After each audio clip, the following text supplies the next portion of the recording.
Menyingkir. Jangan sentuh Alvaroku. Katrina menampik tangan Celine yang hendak mendorong kursi roda Alvaro. Tak menduga akan mendapat penolakan keras dari Katrina, membuat Celine terduduk tak berdaya di lantai. Melihat Alvaro yang tampak cuek, bahkan juga membiarkan Katrina mengantarnya sedikit banyak membuatnya mengerti bagaimana posisi wanita itu dalam hidup Alvaro.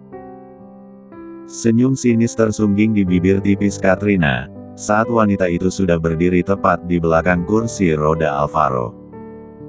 Sementara Celine belum juga berdiri karena masih shock. Dalam benaknya, Katrina terus bertanya kenapa penampilan Alvaro sekarang berubah begitu drastis. Dulu dia cukup enak dipandang, tapi sekarang dia sengaja menumbuhkan kumis tipis, lengkap dengan kacamata tebal yang menghiasi mata. Kenapa penampilan Alvaro jadi cupu begini? Tapi, tak apa, yang penting adalah uangnya. Aku harus tetap mempertahankan Alvaro, agar bisa memenuhi kebutuhanku. Penampilan bisa diubah. Gejolak batin itu terus naik turun, menuntut Katrina bertahan atau melepaskan. Tapi tetap uanglah yang menang. Selama punya uang, maka semua bisa dibeli. Meski itu harus menanggalkan harga diri. Katrina tak butuh harga diri, jika hanya akan membuatnya sengsara. Yang dia butuhkan hanya uang, uang dan uang. Dan itu bisa dia miliki jika bersama Alvaro. Biasi mendekat, membantu Celine berdiri. Nona, Anda tak apa-apa. Bagian mana yang sakit? Bi.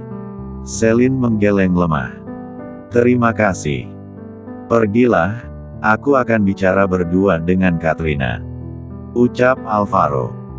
Celine memilih duduk di teras rumah karena mau kembali ke kamar juga tak bisa. Kamar itu pasti sudah digunakan Alvaro dan Katrina untuk memasuki kasih, melampiaskan rindu yang sudah tersimpan begitu lama. Duduklah, Tuan. Bastian. Cukup panggil saya Bastian, Nona. Kalau boleh saya tahu, siapa wanita tadi? Apa dia kekasih tuanmu? Tebak Celine bertanya. Bastian tetap berdiri, namun sesekali juga melirik ke dalam rumah. Setahu saya mereka sudah putus, tepat 1 tahun setelah Tuan Alvaro mengalami kecelakaan. Alvaro kecelakaan di luar negeri. Bastian mengangguk lemah. Krishna ikut mengenang peristiwa kelam itu. Apa mereka sungguh tinggal bersama? Entah keberanian dari mana, Celine tiba-tiba ingin tahu. Bahunya kembali merosot begitu melihat anggukan kepala dari Bastian. Pandangannya berganti pada Krishna berdiri tak jauh dari Bastian. Tuan, siapa pria yang berdiri di samping Anda? Merasa namanya ditunjuk, Krishna langsung memunculkan hidungnya. Saya. Apa kita pernah bertemu? Entahlah, saya juga lupa. Bastian dan Krishna saling melirik dan hendak menjauh. Benar. Kita pernah bertemu 2 kali saat saya berkunjung ke apartemen Rangga. Apa Anda lupa? Krishna tampak celingukan. Apa seperti itu? Saya tidak ingat. Saya tak mungkin salah, saat itu Anda berkata kalau baru saja mengantarkan bos Anda. Jadi, bos Anda itu adalah Alvaro. Hei, hei, hei.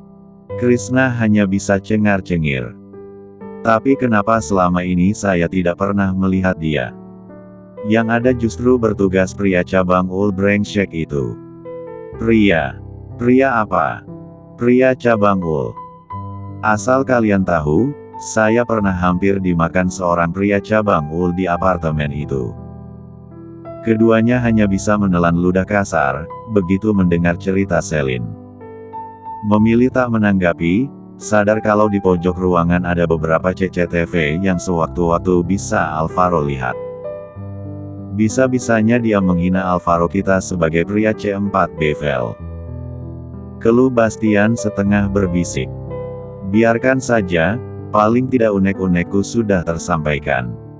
Kamu. Keduanya langsung melipat bibir ke dalam, khawatir tawanya akan meledak saat biru juga. Kapan lagi mereka bisa mengolok Alvaro tanpa batasan? Jadi tak mungkin mereka sia-siakan. Lalu bagaimana Anda bisa kabur dari pria itu? Saya pukul kepalanya dengan botol minuman. Hanya sekali, tak akan membuatnya mati. Meski tak mati tapi lukanya cukup dalam, Nona. Sahut Bastian tanpa sadar. Bagaimana kamu bisa tahu? Krishna langsung menggeplak kepala Bastian. Apa? Kenapa kau memukulku? Itu. Ada nyamuk di rambutmu. Sejak kapan nyamuk menghisap rambut? Sejak hari ini, bodoh. Amuk Krishna kesal. Saat Bastian ingin membalas Krishna, panggilan Selin membuatnya berhenti mengangkat tangan. Bastian, kau belum menjawab pertanyaanku. Kata Selin menatap fokus pada Bastian. Pertanyaan apa, Nona? Mampus. Olok Krishna. Hei. Aku dengar apa yang kau katakan. Aku memang sengaja agar kau dengar. Teriak Krishna yang sudah berjalan menjauh. Bastian tak lagi menanggapi sahabat semprulnya itu, dan beralih pada Selin.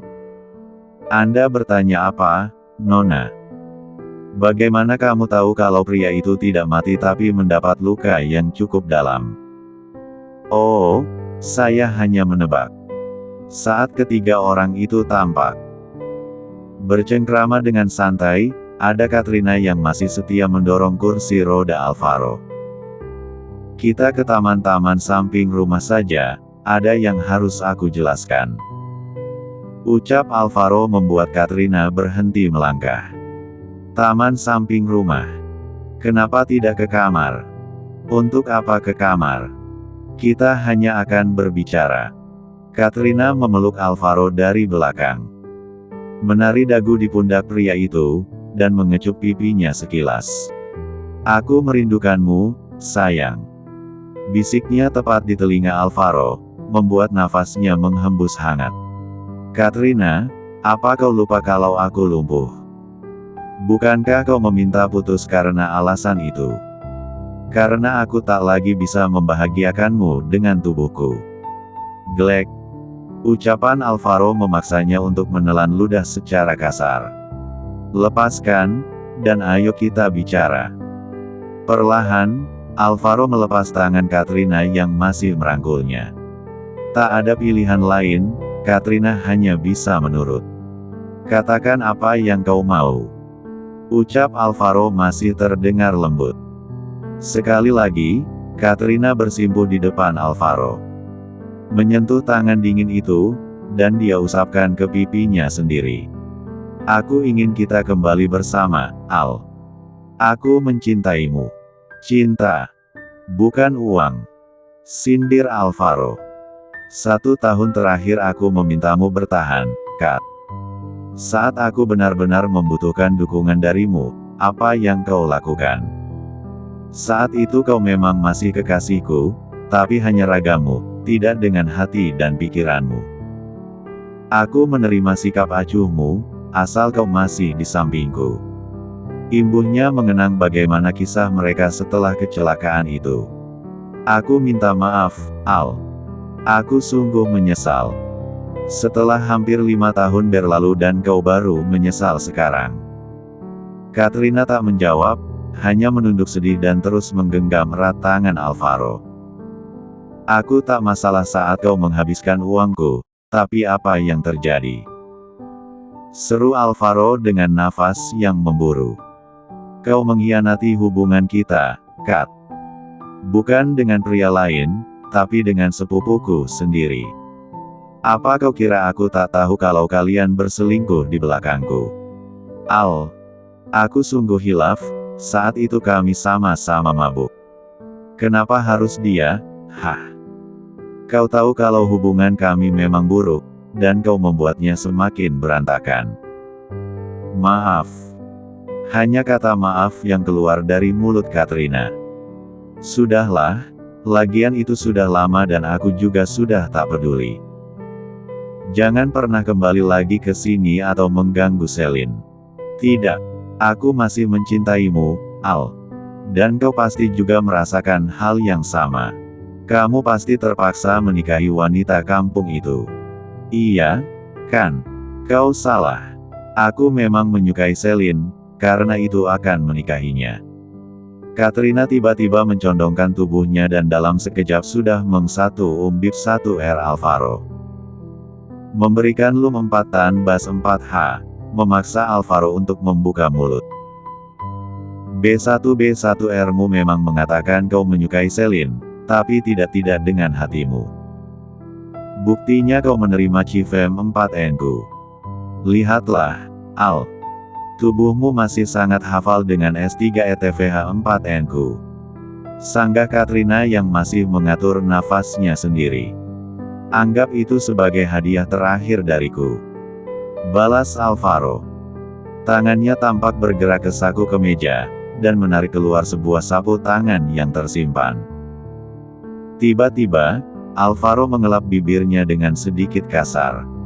Loh, sapu tangan itu kini sudah berada di keranjang sampah. Alvaro, teriak Katrina. Kau sungguh menghapus bekas ciuman dariku. Imbuhnya marah. Berapa yang kau butuhkan? Tanya pria itu meski lirih. Tak peduli dengan ekspresi wajah Katrina yang sudah merah padam karena emosi tingkat dewa. Apa? Kau butuh uang berapa? Bukankah kau menemuiku karena sedang butuh uang? Tetap dengan ucapan Alvaro, membuat Katrina teringat dengan tujuan awalnya datang. Tulis sendiri kau butuh berapa, lalu lupakan aku. Kalau tak mau, biar aku isikan. Belum sempat menulis, Katrina sudah merebut cek yang sudah tertera tanda tangan Alvaro. Tidak untuk sekarang, aku akan menuliskan saat butuh. Ingat, Alvaro. Aku akan tetap datang dan kau tak bisa menghalangiku. Ini adalah rumah impian kita, dan kamar itu adalah milikku. Aku akan mengambilnya lagi nanti. Jangan memaksaku bertindak kasar, Kat. Aku menghargai hubungan kita karena itu masih membiarkanmu sekarang. Tapi, tidak untuk lain kali. Tak, Al. Kau tidak akan bisa menolakku. Tunggulah sampai hari itu datang, dan kau sendiri yang akan memintaku untuk kembali. Apa maksudmu? Suatu saat nanti kamu akan tahu. Aku tak akan lagi menghalangi menikah karena kau pasti akan menceraikan dia. Katrina berjalan mantap seakan sudah punya rencana tersendiri. Entah apa, tapi Alvaro tidak kau tahu. Sekarang dia harus fokus pada pernikahannya. Besok. Mulai besok dia sudah bukan lagi pria single. Selin akan menjadi pengantinnya. Katrina berjalan penuh percaya diri dan tak sengaja berpapasan dengan Selin yang juga baru masuk ke dalam rumah. Datang tak diundang, pulang juga tak berpamitan. Paling tidak sampaikan terima kasih pada biasi yang sudah membuatkan minuman. Sindir Selin. Itu memang sudah tugas seorang pembantu. Dia bekerja dan Alvaro yang menggaji. Bukan begitu, Bi? Jawab Katrina. Benar, Nona. Jawab biasi sungkan. Masih jelas diingatan bagaimana Alvaro memanjakan Katrina dulu. Semua pelayan selalu menuruti ucapan Katrina karena tak mau kena marah sang majikan. Seperti sekarang, biasi hanya bisa mengiyakan ucapan wanita itu. Jangan senang dulu, Selin. Kamu memang akan menjadi istri Alvaro, tapi aku akan segera mengambil lagi milikku. Tekan Katrina. Aku pinjamkan Alvaro padamu, dan kembalikanlah saat aku sudah memintanya. Imbuhnya sinis. Alvaro bukan barang pegadaian yang bisa sesuka hati dipinjamkan dan diminta sesuka hati. Kamu hanya masa lalu, sementara aku adalah masa depannya. Jadi, Tetaplah menjadi masa lalu dan terkuburlah bersama kenangan kalian. Balas Selin tak peduli pada bayangan yang bersembunyi di balik tembok. Siapa lagi kalau bukan Alvaro? Dengarkan itu, Alvaro. Aku adalah masa depanmu, jadi bersikap baiklah kepadaku. Bagaimana, saksi? Sah. Sah. Sah. Dua pria dewasa menjawab pertanyaan penghulu yang masih menjabat erat tangan Alvaro. Bukan sebuah akad yang ramai dengan dihadiri sanak saudara. Bahkan, Tuan Horizon juga tak terlihat hadir.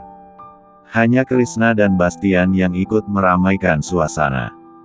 Pak Adam sengaja tak dihadirkan karena memang sudah diwakili oleh hakim.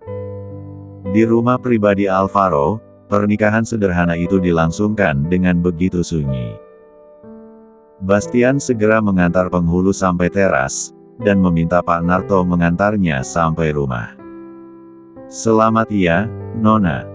Semoga sakinah, mawadah dan warohmah. Biasi berkata. Dengan tulus dan diikuti beberapa pelayan lain. Kau masuklah ke kamar, aku ada urusan sebentar. Ucap Alvaro menyela. Baik. Selin menjawab dengan lemah. Bukan pernikahan seperti ini yang dia inginkan. Padahal Pak Adam masih bisa menjadi wali nikah, tapi dengan alasan tertentu bisa dibatalkan. Meski sebelumnya memang sudah menerima uang dari Alvaro, tapi orang tua itu melakukan kesalahannya sendiri. Semalam Pak Adam menelepon dan meminta sejumlah uang kepada Selin sebagai syarat untuk menandatangani surat kuasa wali nikah yang akan diganti oleh penghulu itu sendiri. Dengan alasan pemerasan, Pak Adam menjadi batal sebagai wali nikah Selin. Jika seorang meminta uang dari anak perempuannya sebagai syarat untuk menjadi wali nikah, itu bisa dianggap sebagai tindakan yang tidak sah dan tidak etis. Dalam kasus seperti itu, wali nikah bisa diganti. Menurut hukum Islam dan peraturan pernikahan di Indonesia, wali nikah memiliki tanggung jawab untuk menjalankan tugasnya dengan baik dan tidak boleh meminta imbalan atau syarat yang tidak wajar. Jika ayah tidak dapat menjalankan tugasnya sebagai wali nikah dengan baik karena meminta uang, maka wali nikah bisa diganti dengan kerabat laki-laki lainnya yang lebih dekat atau oleh penguasa, seperti kepala KUA, jika tidak ada kerabat laki-laki yang memenuhi syarat. Anak perempuan atau pihak yang berkepentingan bisa mengajukan permohonan penggantian wali nikah ke kantor urusan agama KUA, atau pengadilan agama setempat. Dalam hal ini, Selin bisa diwakilkan oleh penghulu sendiri karena dari pihak Pak Adam memang tidak ada kerabat laki-laki. Selin masuk ke dalam kamar pengantin dan duduk termenung di ujung ranjang. Bapak, Ibu, apa yang sedang kalian lakukan? Apa sedang bersenang-senang dengan uang yang kalian dapat dari Alvaro? Selin bergumam dengan air mata yang sudah membasahi pipi. Klunting. Ponselnya berbunyi karena ada pesan baru yang masuk yang ternyata dari Dewi. Adikku, Cie, yang seharusnya sudah malam pertama tapi malah gigit jari. Makan tuh burung impoten. Ha, ha, ha. Harusnya sudah mendesah manja, tapi malah nangis di pojokan. Bukan hanya satu, tapi dua pesan baru yang diterima. Namun, pesan terakhir hanya stiker yang gambarnya orang tertawa ngakak. Tak membalas, Selin memilih untuk meletakkan ponselnya kembali ke ranjang. Badannya masih terasa malas, meski hanya sekedar untuk membersihkan diri. Toh Alvaro juga tak akan menyentuhnya. Tak terasa, matanya perlahan menutup hingga tak mendengar pintu kamarnya dibuka dari luar. Bangun! Bangun! Samar-samar Selin mendengar suara seseorang. Kakinya juga terasa bergerak karena disentuh cukup keras. Ternyata, ada Alvaro yang tengah menatapnya dengan tangan yang masih memegang sebuah kruk. Maaf, saya ketiduran. Selin berucap memberi alasan. Memilih langsung berdiri, tapi justru merasa bingung harus berbuat apa. Saya akan kembali ke kamar tamu. Imbuhnya dengan perasaan tak menentu. Mulai sekarang kamar ini juga kamarmu, apa kau lupa kalau kau adalah istriku? Sindir Alvaro. Hanya istri di atas kertas. Lirih Celine. Tuan Alvaro, sebenarnya apa yang Anda inginkan darimu pernikahan ini? Tanya Celine memberanikan diri. Kenapa? Kau menyesal? Celine merunduk semakin dalam. Jangan macam-macam, dan cukup jadi istri yang baik di depanku. Jelas Alvaro. Baik. Istri baik yang seperti apa yang Anda maksudkan? Senyum dingin terlihat dari bibir tipis Alvaro.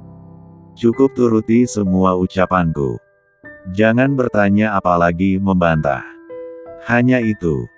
Dan jika saya menolak, kamu tidak akan berani melakukannya, Celine. Buktinya adalah akad nikah barusan. Mulai detik ini, kamu adalah istriku yang sah dan tidak akan ada yang akan menampik kenyataan itu. Bukankah hanya keluarga kita saja yang tahu? Anda tentu menyembunyikan status pernikahan dari dunia luar, lalu kenapa saya harus patuh? Tanpa sadar, Alvaro meremas jas yang belum sempat ditanggalkan. Cobalah. Saat itu terjadi, kau hanya akan bisa menangisi keluargamu di pemakaman. Jawab Alvaro membuat nyali Celine menciut. Bruk. Kruk yang dipegang Alvaro kini sudah teronggok di lantai. Tepatnya di depan kaki Celine. Sekarang, lakukan tugas pertamamu sebagai istriku. Ucap Alvaro tegas tanpa bisa dibantah. Tugas pertama. Celine menyilangkan tangan di depan dada, kemudian menatap takut pada Alvaro. Tapi saya belum membersihkan diri. Lagian pernikahan ini hanya simbiosis mutualisme, apa kita sungguh harus melakukannya? Alvaro tersenyum licik. Kau pikir aku mau uangku terbuang sia-sia? Tuan. Tapi saya, ucapan Celine tak sempat diselesaikan karena Alvaro memintanya untuk mendekat. Mendekatlah, apa kau takut pada pria lumpuh sepertiku? Tak kunjung melihat Celine mendekat, sontak membuat Alvaro mana iklan suaranya satu oktav. Aku tak suka berkata dia kali. Celine berjalan perlahan. Bagaimana, Tuan? Siapkan air hangat karena aku akan mandi. Hardik Alvaro membuat Celine menatap heran. Kenapa masih diam di sana, Celine? Cepat lakukan perintahku. Celine mendongak. Ini tugas pertama saya sebagai istri Anda. Kenapa? Kamu kecewa karena tak sesuai harapanmu. Apa perlu aku ganti yang lain? Celine menggeleng dengan cepat. Tidak. Itu saja. Celine bahkan mengangkat gaun putihnya, dan langsung menuju kamar mandi. Namun, segera berbalik karena salah arah. Bukan ke kamar mandi, dia justru membuka pintu utama kamar. Ah, iya, kamar mandinya di sana. Gumamnya seorang diri. Barulah, dia tak salah pintu. Jantungnya masih berdebar kencang takut Alvaro berubah pikiran.